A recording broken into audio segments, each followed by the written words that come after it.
打扰一下，请问发生什么事情了？他们要把粮食先送到医院，而不管我们的死活。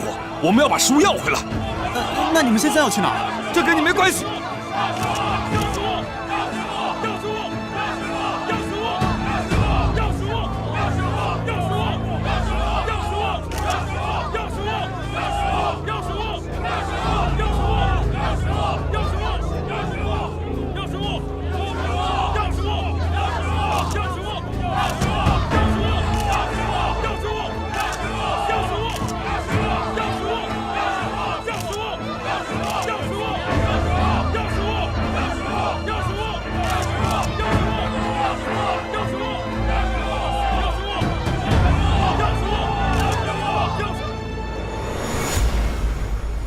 总统先生，现在难民们正在前往医院进行游行。一定要加强医院的戒备，确保班达的人身安全。如果有任何人敢伤害班达，立刻严惩，绝不姑息。如果有人敢铤而走险，格杀勿论。明白，总统先生。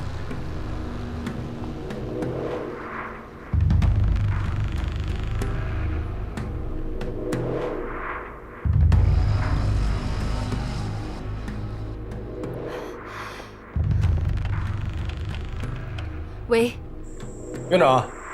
高院长，刚接到总统府的紧急通知，说有难民闹事，朝着医院来了。坏了，难民肯定是冲着粮食来的，这里边一定有误会了。好的，院长，你放心，特战队马上就到，有情况咱们随时联系。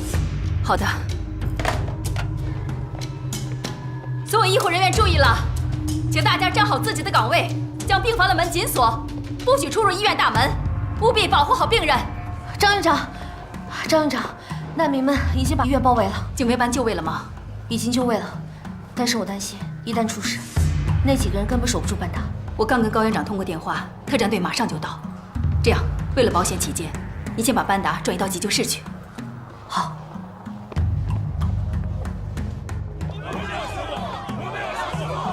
在门口发现大量难民，需要立刻支援。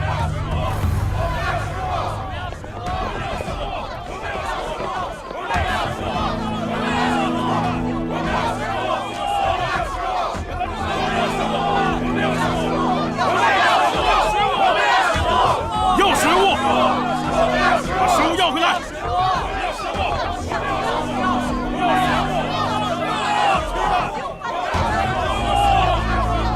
我的天哪，看来他们想掠夺医院了。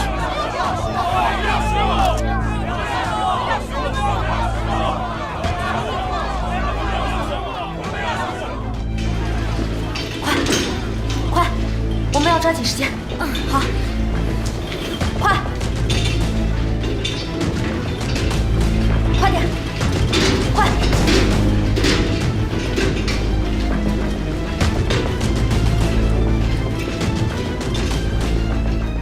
你去外面看看，我在这守就行。那你一个人在这里可以吗？没问题。快去，注意安全啊！好，你也注意安全啊。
队长，难民们已经聚集在医院门口了。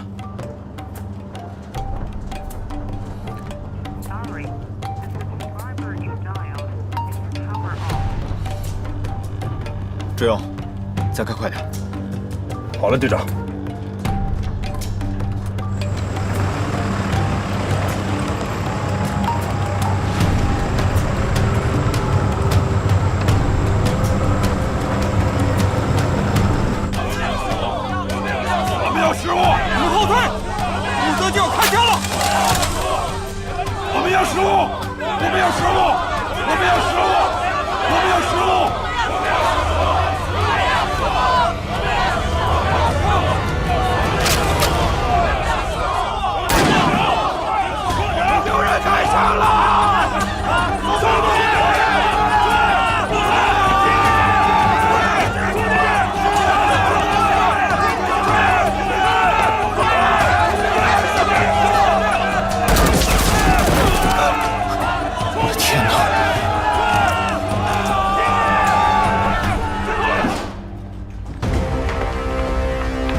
去拿药物，你们去拿粮食。你们跟着我。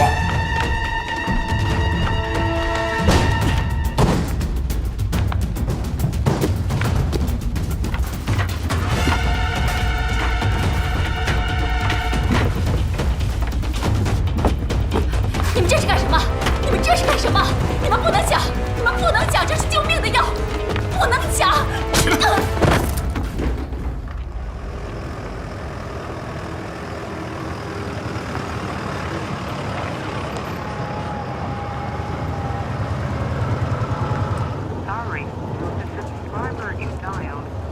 只有再快点，快！好，你们坐稳了啊！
你没事吧？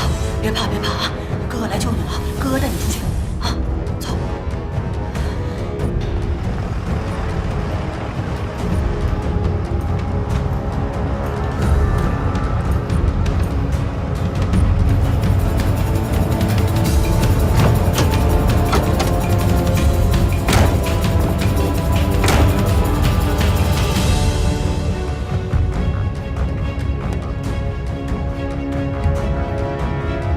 子楠，跟他表明我们的来意。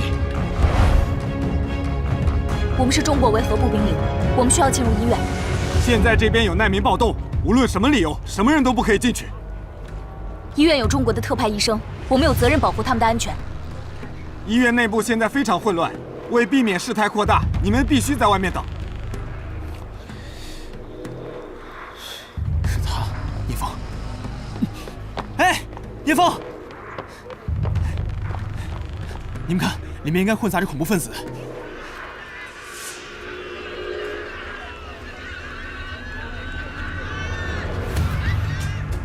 老聂，这些难民绝对有问题。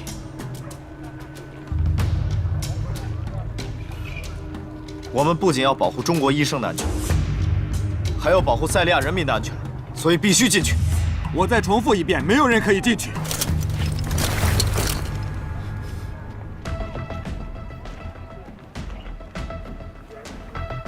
老宋，绕到后门。绕到后门。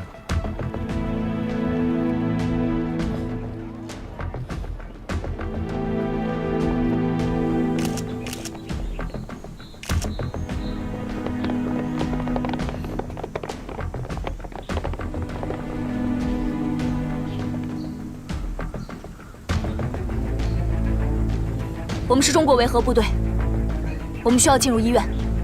没有正式的允许，不准入内。老边，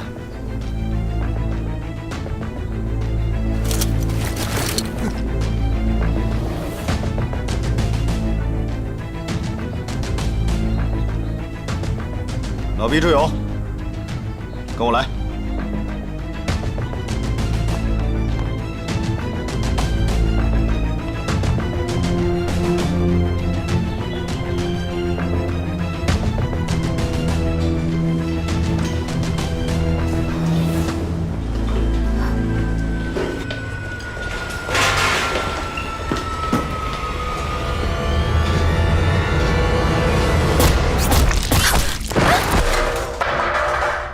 把枪放下！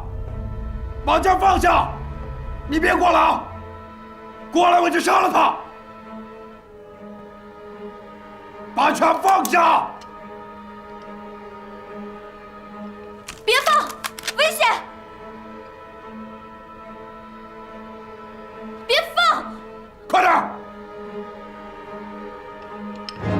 别放，危险！你放！踢一边去！踢一边去！你放！你放！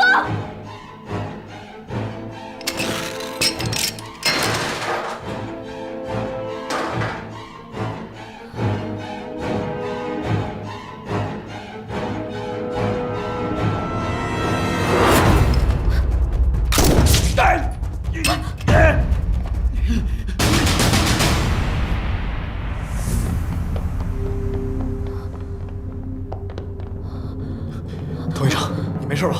我没事，得先把班达转走。好，快！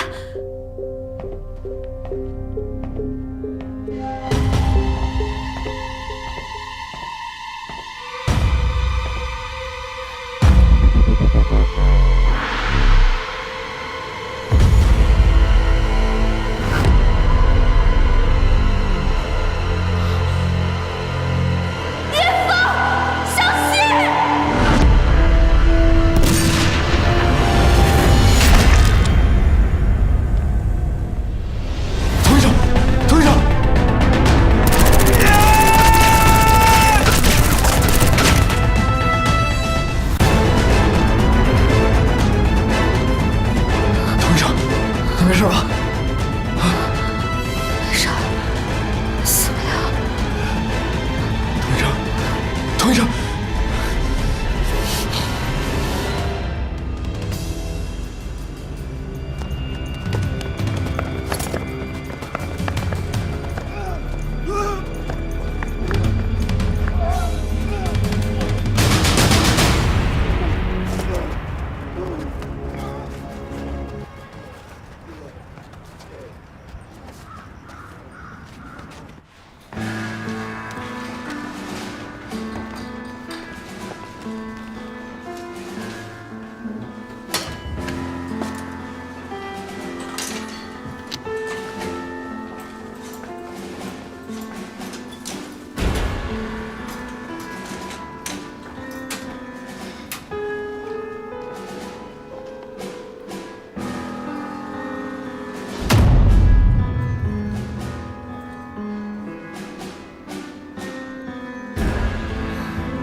老聂，营长让我告诉你，鲁尔对我们在难民暴动中营救班达表示感谢。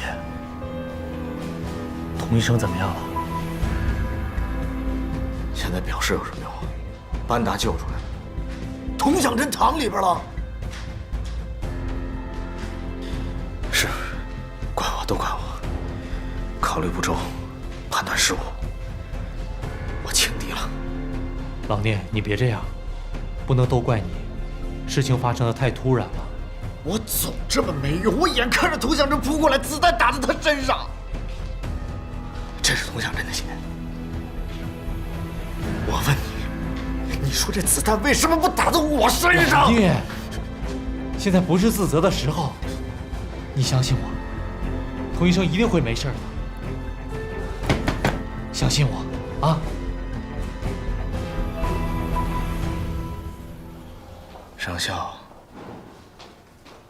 上校埋伏在丹城了。上校？你确定看见的是他吗？我确定，他躲过了我的枪。上校？他怎么会卷到这件事情上来？这太蹊跷了。欧阳丹尼已经报告了国际刑警组织，联赛团正通过各种渠道核查上校的身份。我们现在该做的，就是尽快掌握上校在此出现的目的。上校能出现在医院，一定是为了抢班的。说不定这几次恐怖袭击都与他有关。我是觉得，咱们联赛团内部会不会有内鬼？肯定有，也只有这样才能解释哀军为什么会遭到地雷的伏击，时间地点这么精确。可是令人不解的是，所有准备都做好了，为什么又不赶尽杀绝呢？这恰恰说明了他们的目的不仅是简简单单的为了抢粮食。塞利亚的水远比我想象的还要深。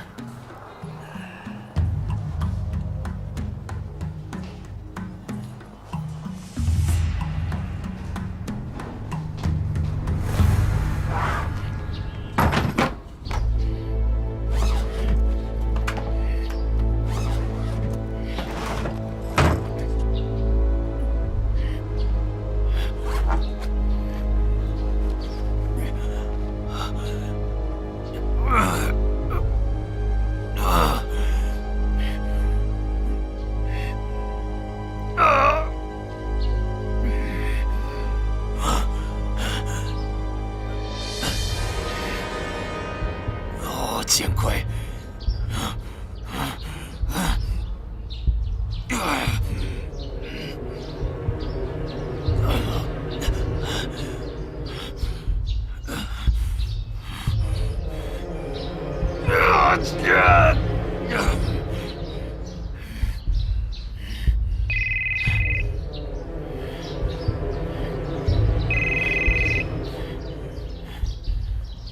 怎么了？是我，你要确认一下，绝对不能够让那个八脸活着，明白吗？不需要你告诉我怎么做，担心你自己吧。混蛋！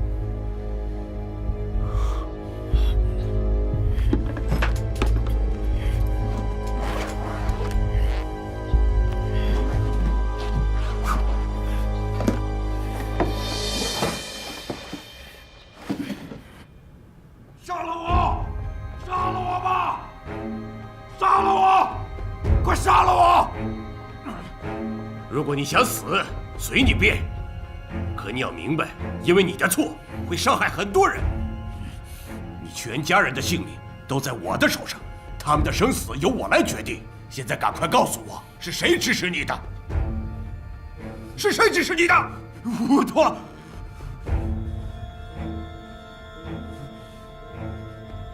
关进监狱。是的。这帮人渣混蛋，混蛋！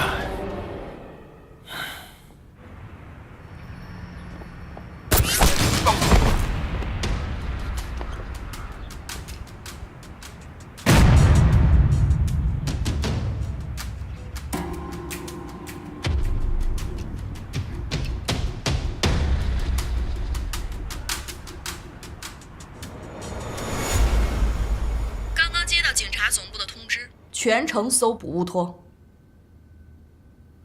知道了。好。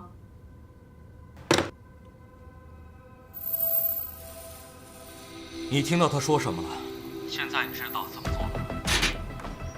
听见了？八脸那个该死的混蛋，我早就知道他是一个贪生怕死的人。你担心什么？这个垃圾有人打扫，就算他说了我的名字，能有谁凭着名字就找到我？哼哼。科考队那边已经有了一些眉目了，报告很快就会出来。报告一旦出来，我们就把那些人全部斩草除根。到那时，整个丹城所有的油矿就都在我们的掌控之中了。说得非常好，我的朋友，这些是我非常愿意听到的。该下手的时候，就立刻下手。好好享受咖啡吧，我的朋友。事成之后，我们好好庆祝。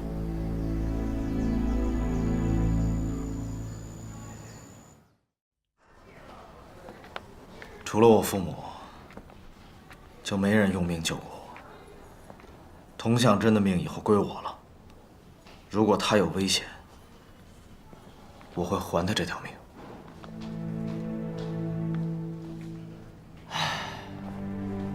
佟医生真是了不起啊！以前拿着手术刀救人，现在拿着自己的生命救人。上校这次来丹城，一定会引发巨大的骚乱。为了百姓，为了佟向真，哪怕是我死了，我也要让这帮混蛋知道，中国军人为和平而战。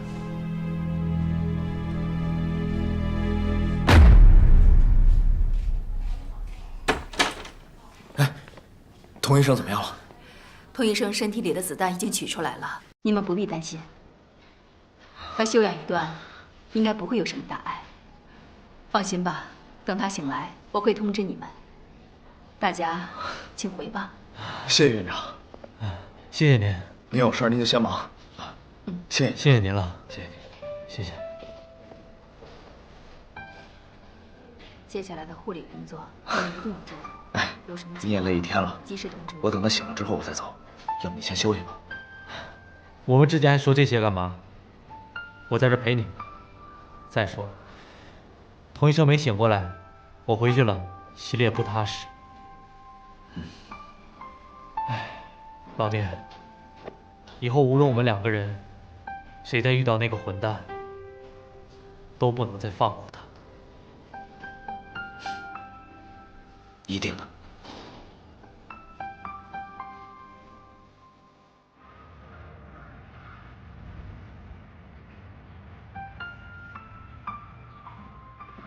县长，营长，老宋，老聂，你的情绪不高啊。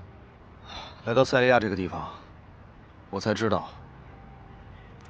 在中国生活有多幸福。没事儿，尽力了就好。哎，对了，我有个好消息告诉你们啊！什么好消息？佟医生啊，恢复得很好。是吗？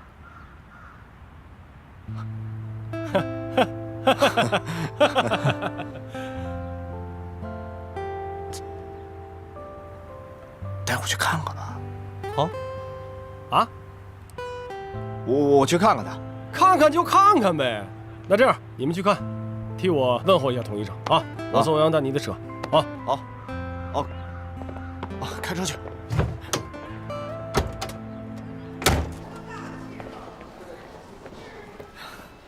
哎，张院长。哟，这水果应该是我们给步兵营送去才对呀。聂队长，你是来看佟医生的吧？啊，他在病房里呢，去吧。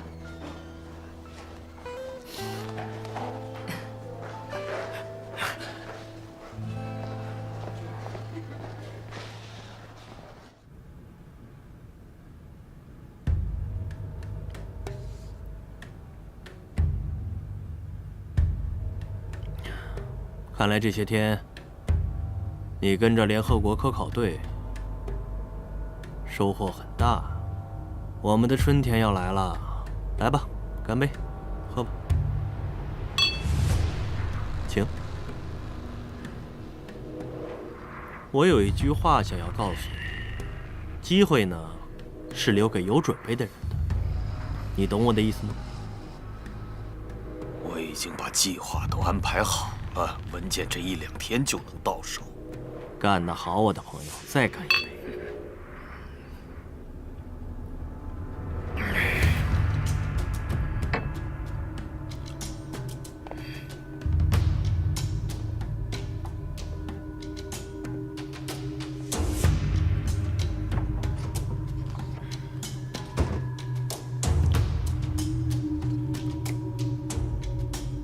嘿，扎克，告诉你一个好消息，是关于丹城油矿的。你知道吗？丹城油矿的机密文件就快要拿到了，交易顺利进行。别搞砸了。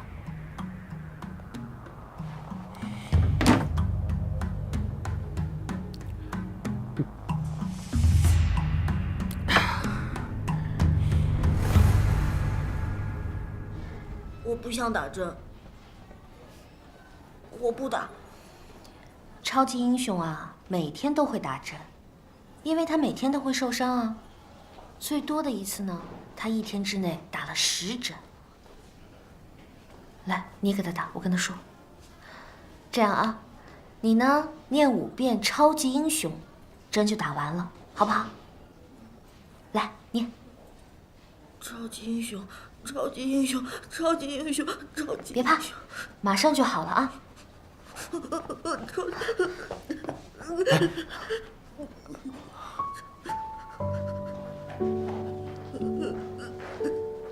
好了，马上就好了啊！男子汉大丈夫，马上就好了啊！好了，下次如果再害怕，就这么做好吗？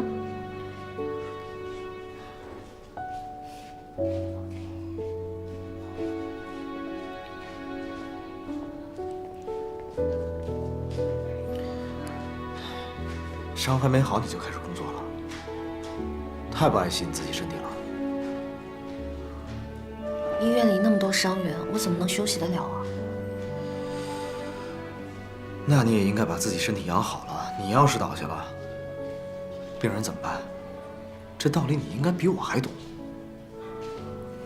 我懂，可是1年的维和任务已经过去1半了。我想尽我最大的努力去帮助这些难民，他们的生活实在太苦了。这2天因为物资的事儿没过来，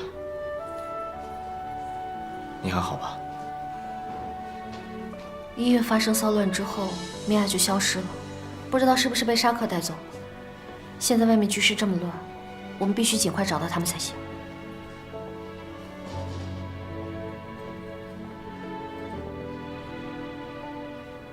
我今天过来是特意来感谢你的。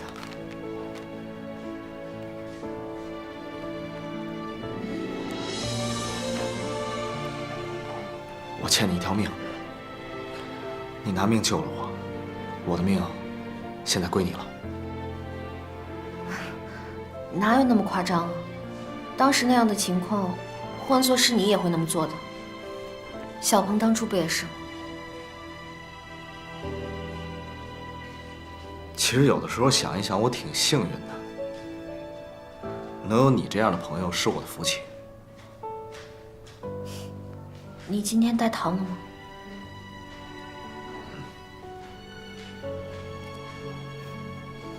咱俩扯平了。1块糖换1条命。嗯。行，那你先忙，我先走了。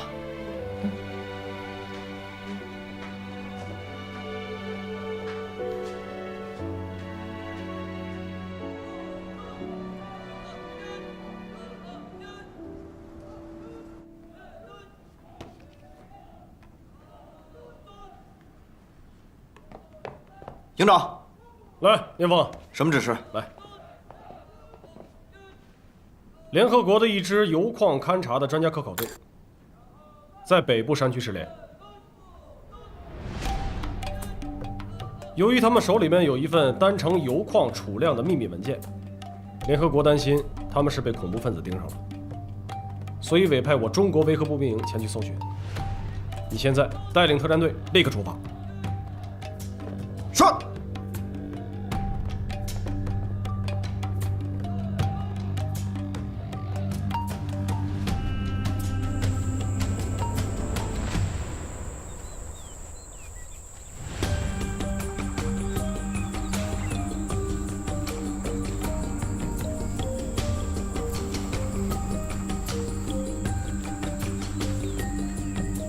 老弟，找到了。走。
老聂，来看看这个弹片，是不是跟运输队遇袭的时候留下的弹片一模一样？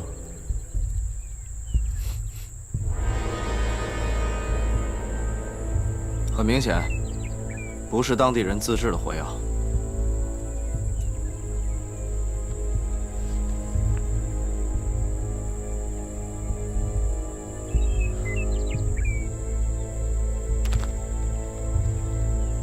看了这个，有没有觉得是马努特卷土重来了？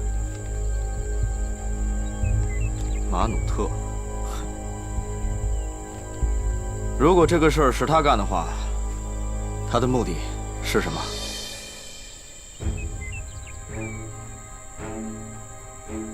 他没必要这么滥杀无辜。很明显，上校干的。上校？这么看来，上校来丹城，真是要血雨腥风了。高院长说的秘密文件，在这儿并没有找到。我觉得那伙人的目标，应该就是那份文件。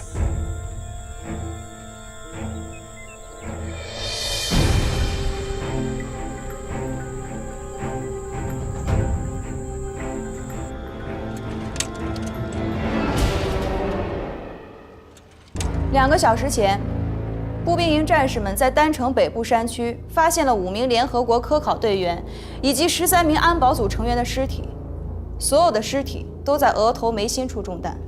据我们分析，这正是国际恐怖分子上校的作案手法。这次的案子，既然中国步兵营也介入了进来，那么就请大家全力配合警察部来调查此事。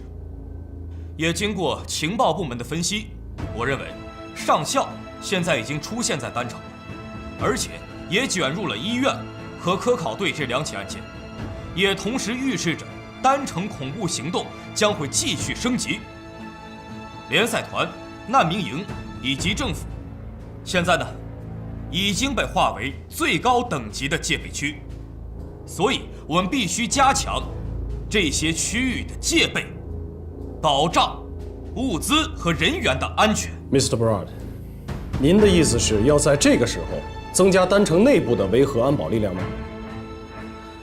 城区哨所刚刚把出城证批给我们，既然开始运送粮食，我们势必要分出一部分兵力参加保卫，所以困难就是维和任务中的常态，不是吗？不就该解决了？我相信中国维和步兵营能够处理好人员分配的问题。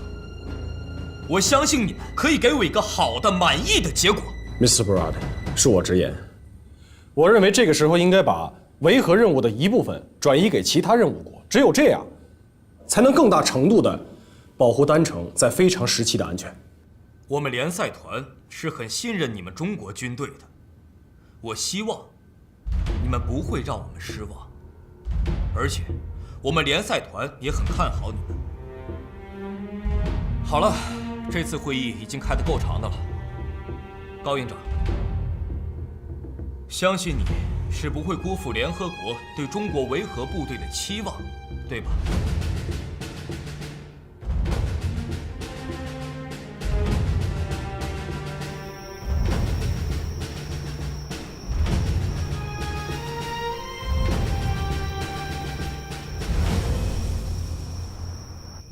这联赛团这么做也太儿戏了吧！把我们中国维和步兵营当成什么了？就这几百号人，啊，除去日常巡逻，完成1项任务都有困难，更别提运粮、巡逻、安保这3项任务了。好了，困难确实是有，但是咱们是军人，既然联赛团下了命令，就要想尽一切办法去完成。队伍了，聂风、宋建臣，你们带领特战队保护运输队的安全，前往中资企业运粮。是。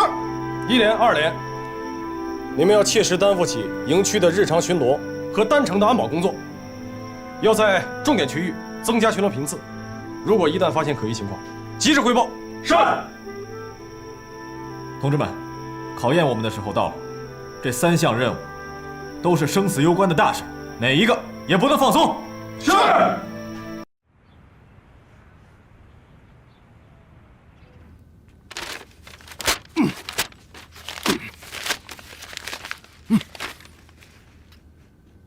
多少人看到过这个东西？多的数不过来。现在到处都是这样的传单。如果看到有人再散布此传单，别废话，立刻给我抓起来！以颠覆国家罪逮捕，我绝不能容忍。别人这样侮辱我，给提供线索的人，重金。明白。明白。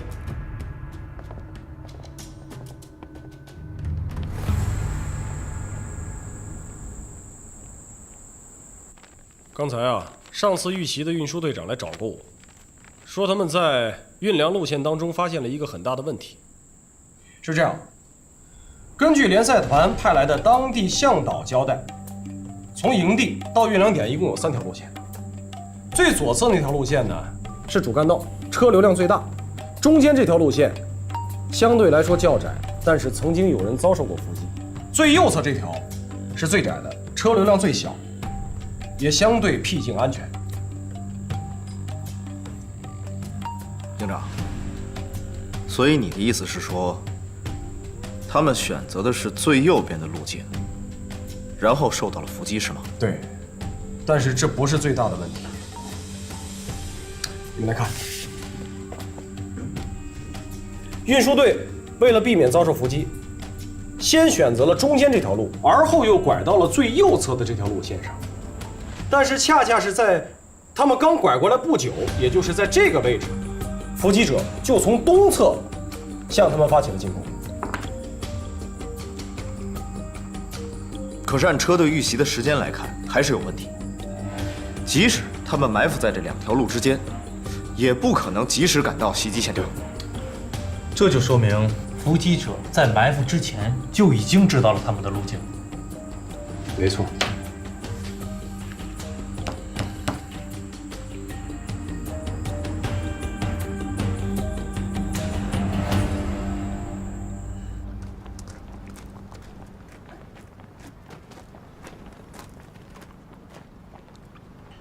我觉得联赛团一定有奸细，因为之前伏击者一早就知道运粮队的行踪路线，所以我们这次的行踪路线，只有我们特战队，还有营长、教导员能知道。放心吧，老宋亲自带人去装的物资，明天一早咱们可以按时出发。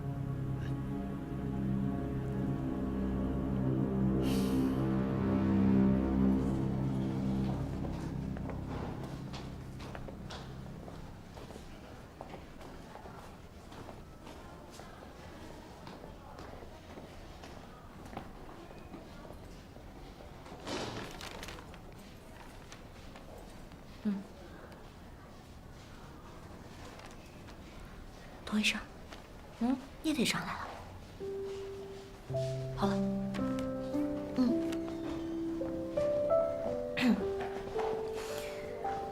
你能不能跟我解释一下，你为什么最近频繁地出现在这儿？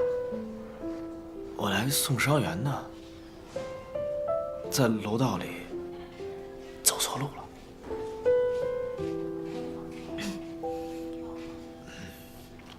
脸怎么那么红啊？是不是发烧了啊？现在可是疟疾高发期。没，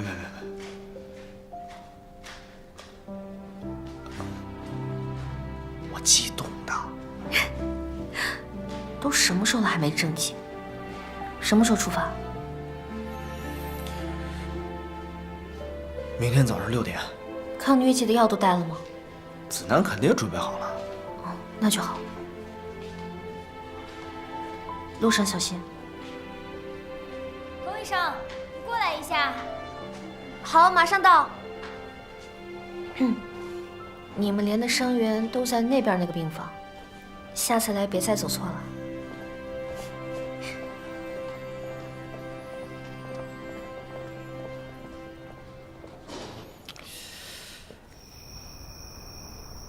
医院统计了一下，光这周就已经收治了14个疟疾患者，咱们中国营就有2个，这还没到高峰期呢，医生就已经快忙不过来了。营长，要是照这样看的话，真的没有什么医生可以调动。这样吧，营长，这次执行运粮任务，我们就不带医生了。你这不胡闹吗？啊，这么重要的任务，又是野外长途作业，那万一有个突发情况怎么办？哎呀，子南之前学过急救和战地护理，如果真的遇到什么突发情况的话，他可以应对。我们把常备的药备好之后呢，应该没什么大事儿。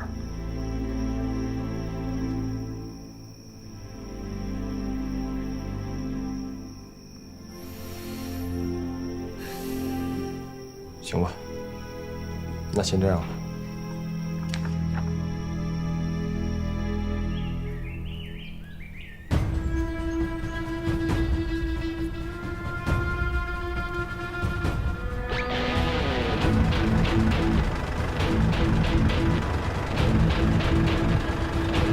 各单位注意，随时保持警戒，保持车距，出发！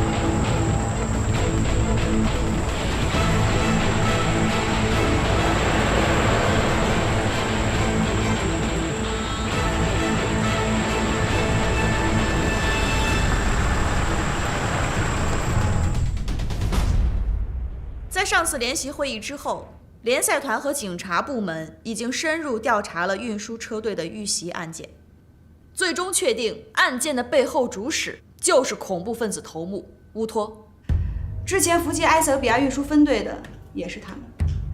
各部门负责人必须提高警惕，一旦发现乌托的踪迹，要第一时间报告给总部。我已经将情况通知了总统府，鲁尔总统方面也表示非常的重视。欧阳女士，现在是否有理由相信，丹城近期发生的多次恐怖袭击，背后的主谋就是乌托？可以确定。如果一旦再次发现乌托策划或者是制造恐怖活动，那么我维和步兵营是否有权对其进行抓捕？可以抓捕，但必须要留活口。我们怀疑乌托背后有更大的操控力量。明白。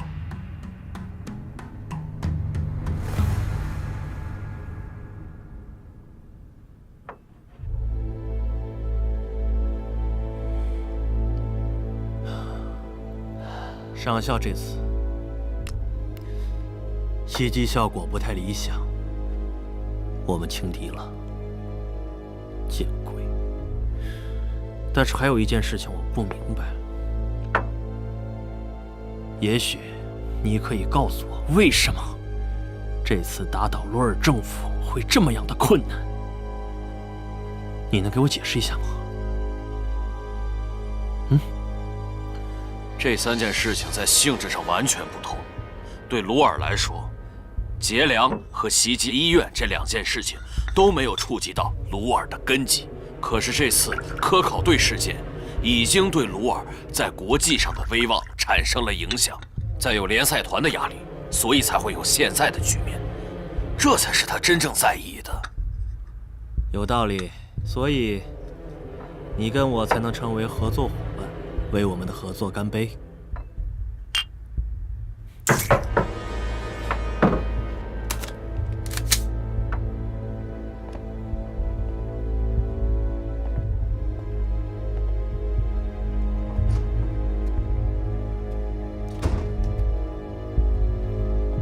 是布拉德。布拉德，放轻松，真险！我差点杀了你。那么看来我来的不是时候。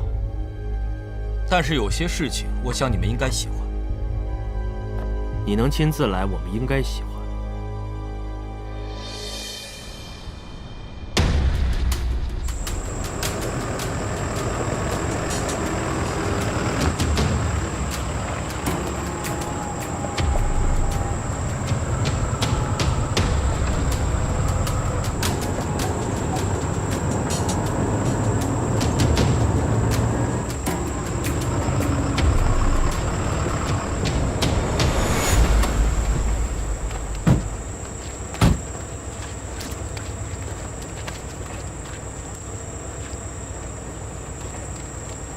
这是总统特批的通行证。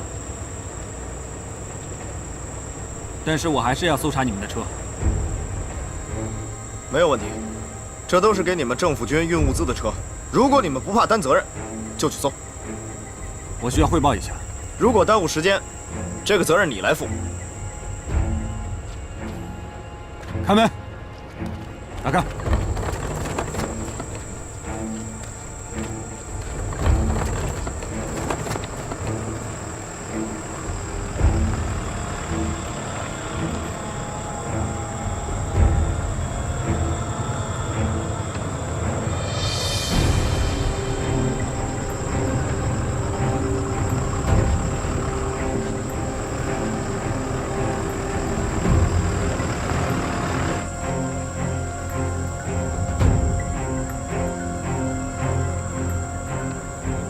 维和部队已经出了政府军的管辖范围，我们需要采取行动了。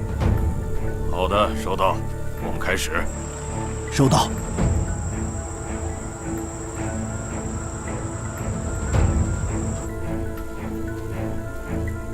怎么样？他们已经出了丹城了吗？嘿，兄弟，你就等着看戏吧。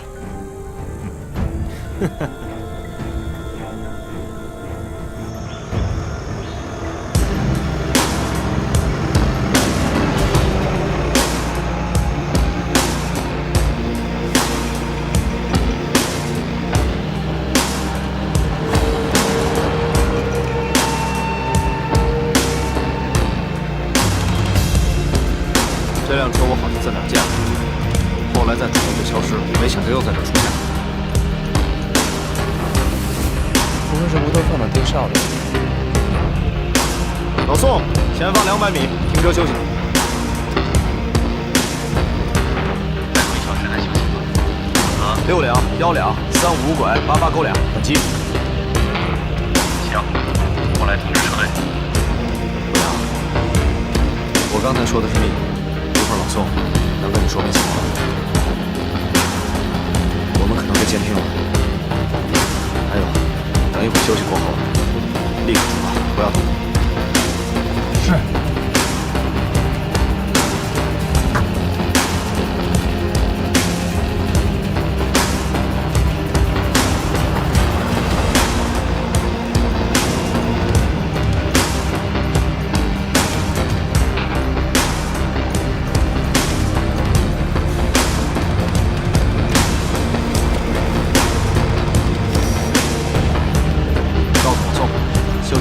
立刻出发，队长。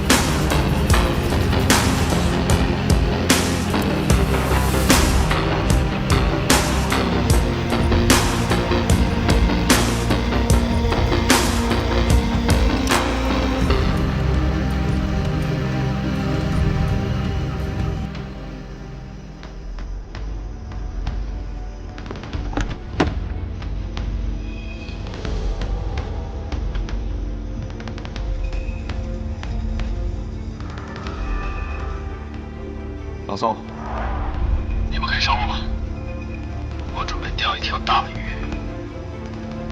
我说你小子怎么又私自行动？这万一出什么事了，我怎么向你俩交代？老规矩，都推我身上。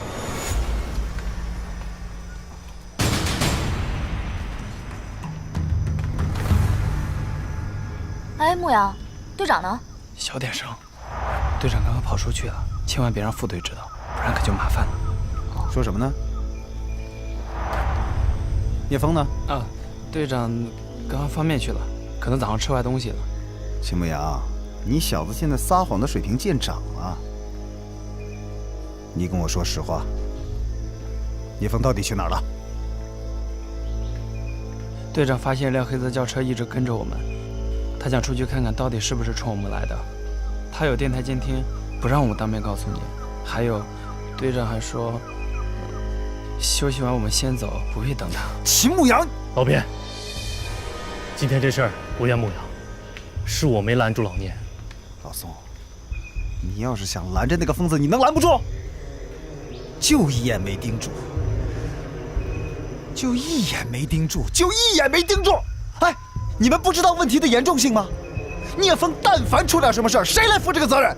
老编，你不了解情况。今天老聂他有预感，他觉得那个人就是上校，他必须要先发制人。这次机会对他来说太难得了。宋，咱们3个人里边最稳的是你呀，你怎么能跟着他一块儿疯呢？上校对于老聂的意义可不一样，这你是知道的。老聂的性格你也了解，今天就是我死命拦他也拦不住啊。那怎么办？不过还好，老编你别着急，我让他在这定位。牧羊，拿出定位。是。看看聂风在哪儿。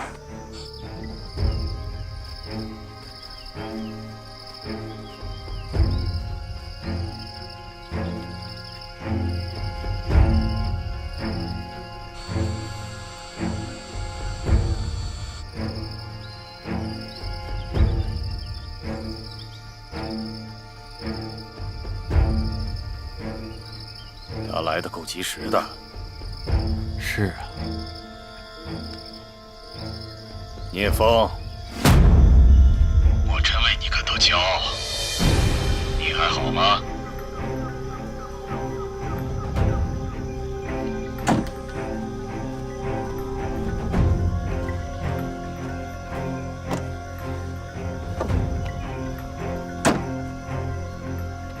我很好。你上次的伤好了吗？你真有意思，我现在还有一点儿喜欢你了。我觉得我们应该见一面，聊一聊。真是受宠若惊，我也很想坐下来跟你聊一聊。只是我们见了面，就必须有一个人消失。没错，是你应该消失。我呢，给你准备了一份大礼。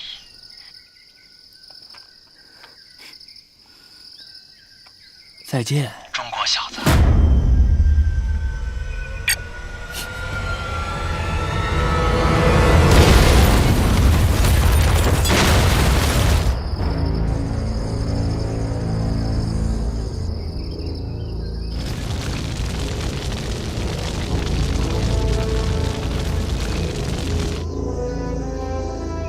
王老指导员，队长完全没有同以前好了。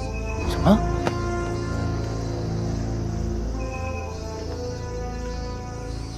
这怎么可能呢？不好，一定有危险，我要去找他。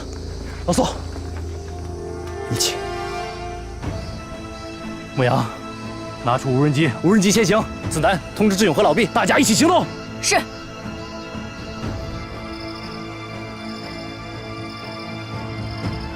给我看一下。哼，这个就是奇迹。这个是我见过的最美丽的东西了。只有真实，才能配得上艺术的美名。多么美妙的炸弹！我将这颗美妙的炸弹送给我的朋友。你。说得好。当我不认为那枚小炸弹可以杀了他，我比你了解他。哎，带着这个相机，去确认一下他到底死了没有。我不相信他还能活着。我是不会这么做的。哦，但是我会。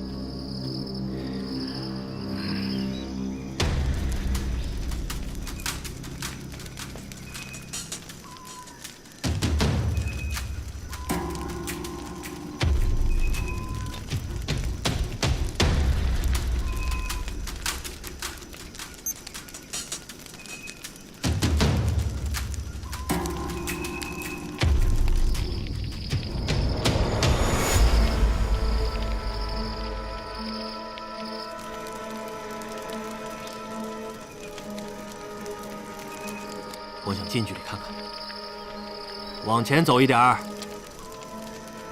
我想亲眼看到这个中国人死了。明白了。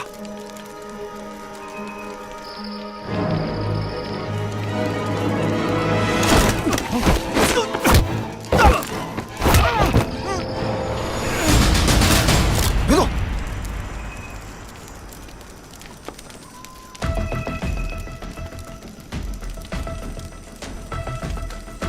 看够了吗？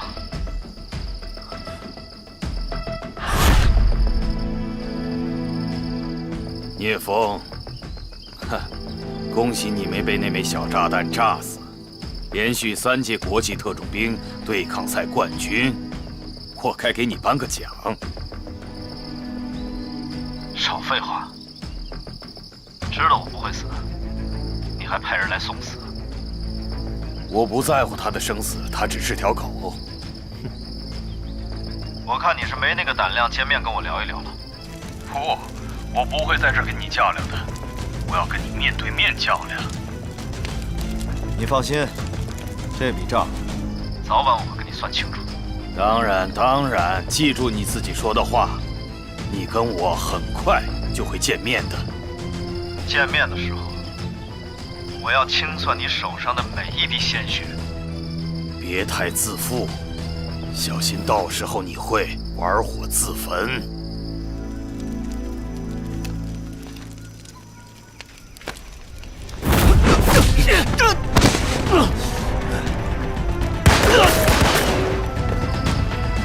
你们不需要见面了。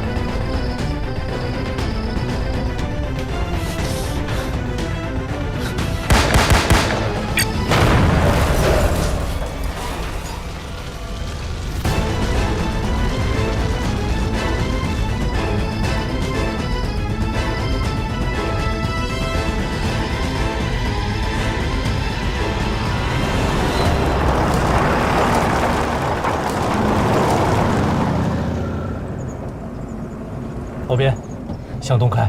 好。有信号了。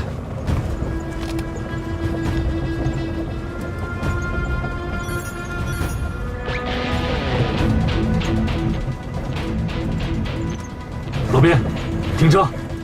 好。全体都有，准备下车。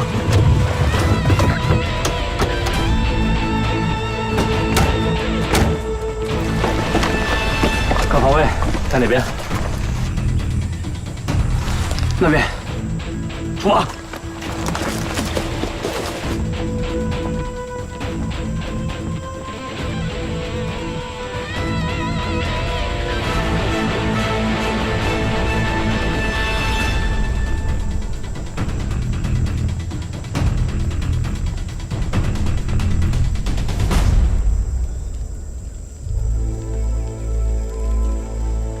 老聂，队长，聂风，聂风，老聂，老聂，老聂，队长，队长，找我！好。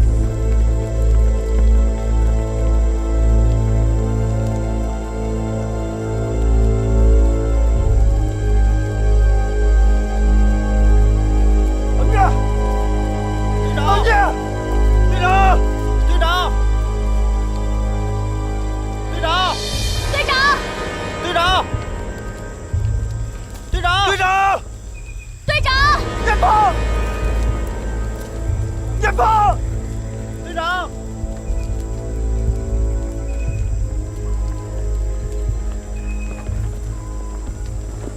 都有什么发现吗？没找到，没有。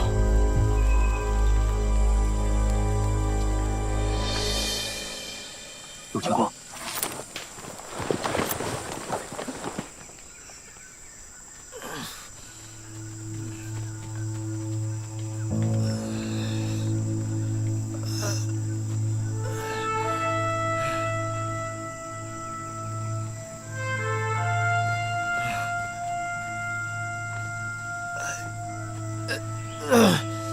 我以为你死了呢。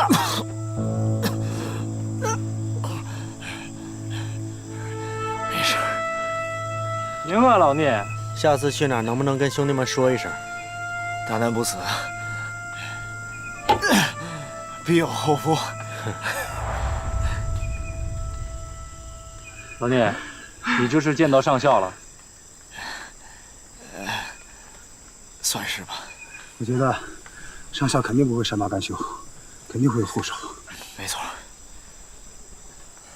好了，既然老聂没事，那就是最好的。啊，大家赶紧归位吧。老毕，老毕，好好照顾老聂。其他人出发。等会儿你们先走，我断后。断了呀，出发，少吧点。拿着。我不相信任何人能从那里逃出来。你确定他还活着？如果那么容易杀掉他，你还需要我做什么？3倍。那我给你3倍的钱。你现在去把他给我杀了，把他杀得片甲不留。你觉得我很缺钱吗？我明白了，你的意思是还嫌不够，你开个价吧。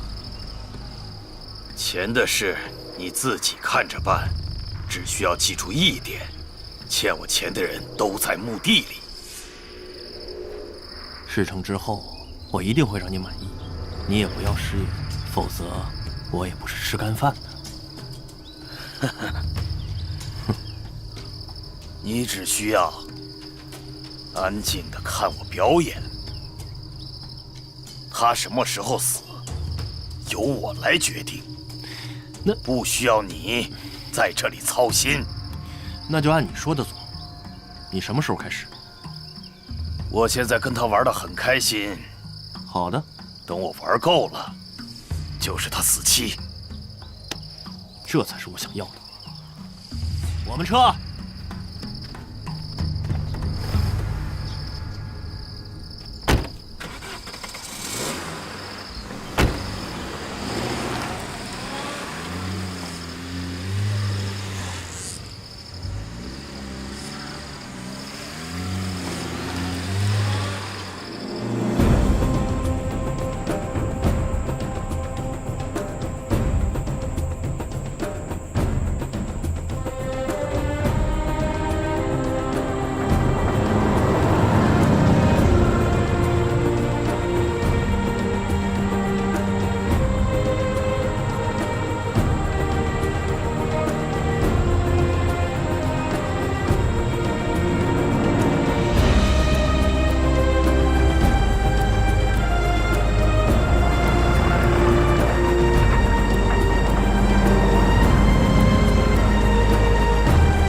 一切正常，要时刻注意观察。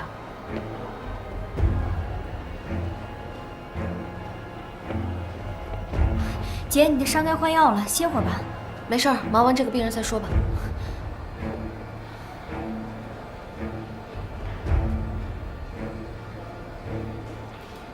这个病人下午可以出院了。下午可以出院了啊，没事儿了。啊，谢谢。小童，哎，听说今天一早就接收了几10名患者。是，都是急性疟疾。我现在担心药房的药不够用。能拿出来的药就先拿出来，先把病情控制住。对一些还没有出现症状的病人，先发一些预防的药，尽可能的阻止疟疾大范围传播。好，我现在就去通知药房。黄医生，加床的病人大出血了。走，一起看看去。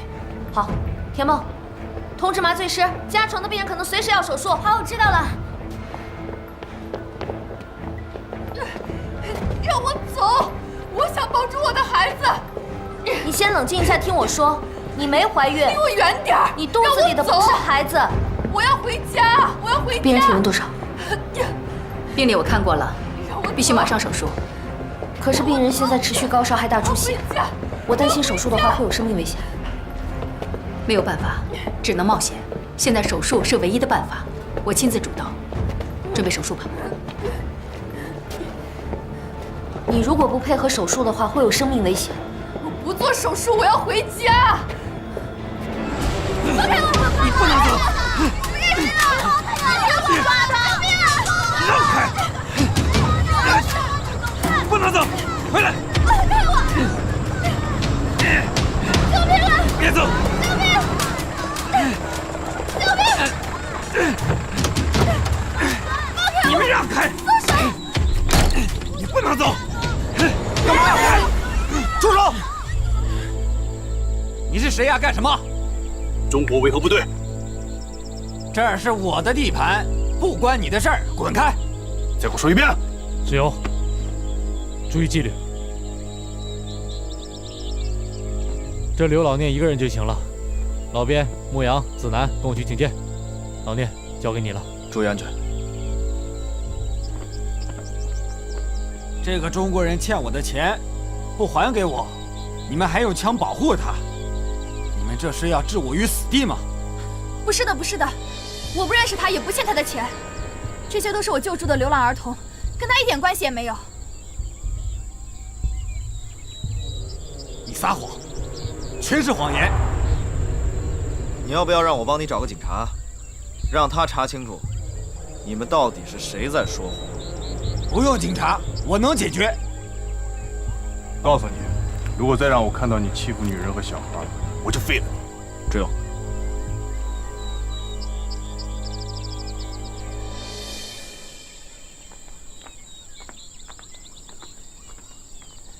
谢谢你们。不客气。我叫盖亚。你在塞利亚做什么？我本来只是途经这里，可是看到这些可怜的孩子们，我就再也离不开他们了。这些都是我一路上收留的流浪儿童，他们的父母大多死于战火。如果我不救他们的话，他们也活不了多久了。一个女人带这么多孩子太危险了。塞利亚战乱，到处都是逃窜的难民。队长，我看，要不然让他上咱们的车，送他们回丹城。我理解你的心情，志勇，但是我们这次执行的任务很重要。盖亚你好，我是中国维和步兵营特战队队长聂风。我们现在在执行一次很重要的任务，虽然我们不能护送你们，但是你带着他们去丹城医院找一个叫童向真的医生，他一定会帮助你们的。我知道了，谢谢你们。注意安全。嗯。去吧。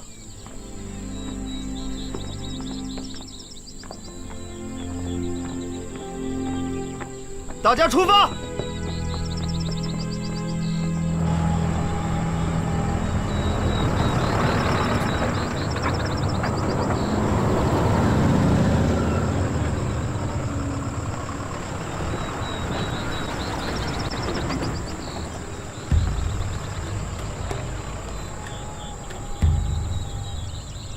南汉，你是不是说，现在粮食最值钱？你有什么发现？我发现了一条大鱼，他们可能有大批的粮食，冲着你们的方向去了。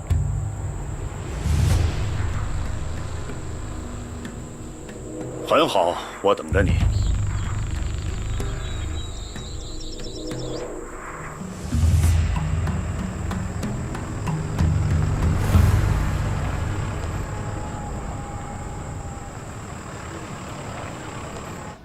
好了好了，已经打完了啊，好了。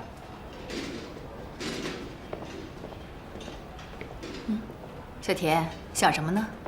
院长，童医生的伤口已经1天没换药了。胡闹！你怎么不提醒他呢？不是，今天医院事儿实在太多了。本来我都提醒他好几次了，可他根本顾不上。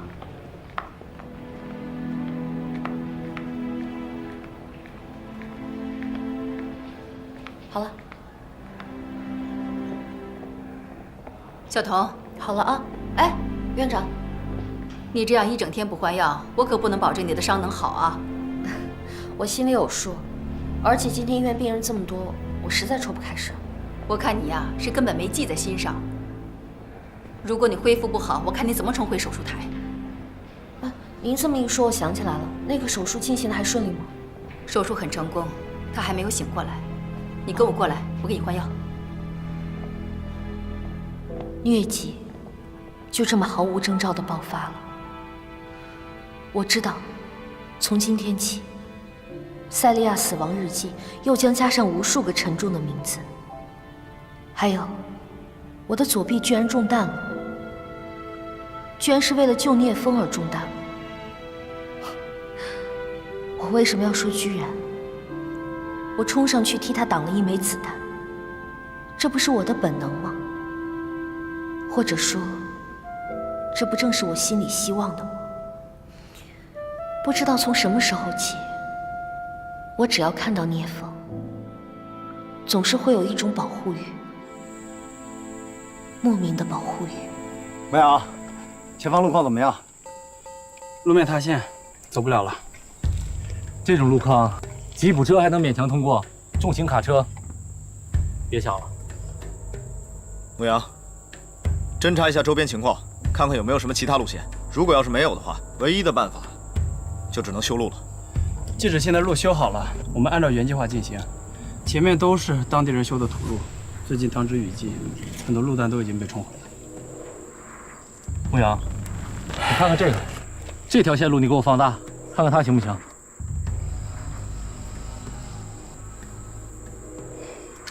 不行，我们沿途会经过很多塞利亚当地人的村子，极容易窝藏武装分子。可是现在我们身处的路段，非常容易让人前后夹击。如果不能修路的话，我命令改变路线。老聂，这次我赞同你的想法，我觉得改变路线是最好的办法了，就这么办吧。好。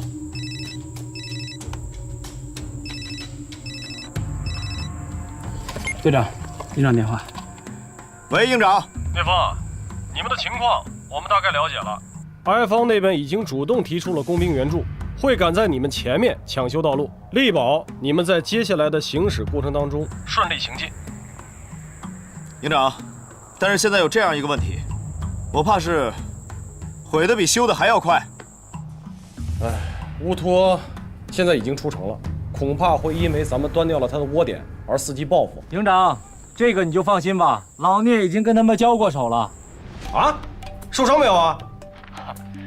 还受伤了，这一次多亏老聂了，要没有他的话，那辆装着炸弹的车冲进我们运输队，我们都得玩完了。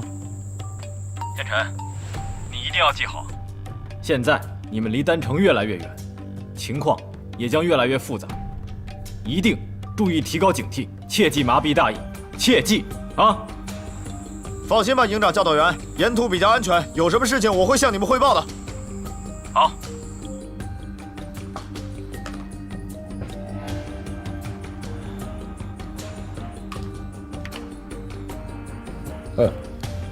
快到夜间巡逻时间了吧？是啊，我已经安排了2连1排了。行，那我先过去了。这样，你在家随时等着运输队的消息啊。哎，老高，多加小心啊！好嘞。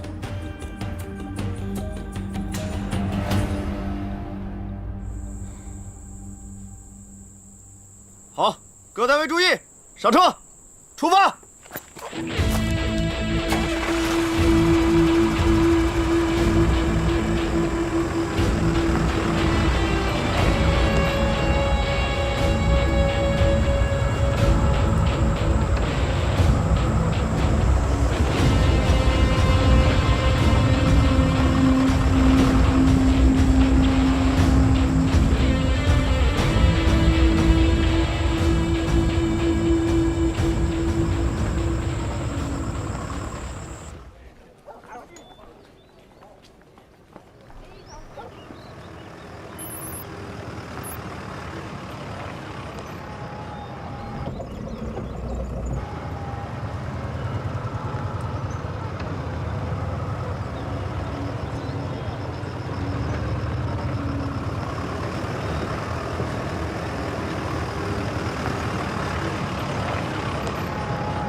所有车辆注意！所有车辆注意！前方是鲁尔卫队，所有车辆呈一路纵队。靠右方停车，让他们先过。停车。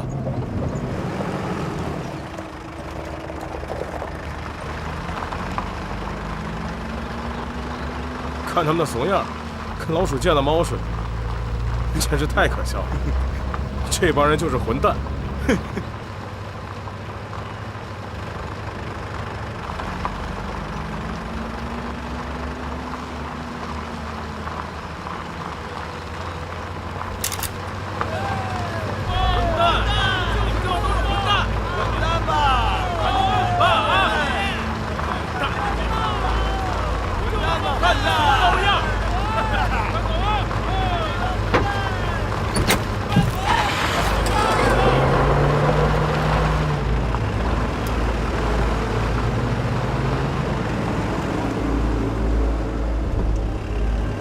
刘连杰，你要干什么？停车！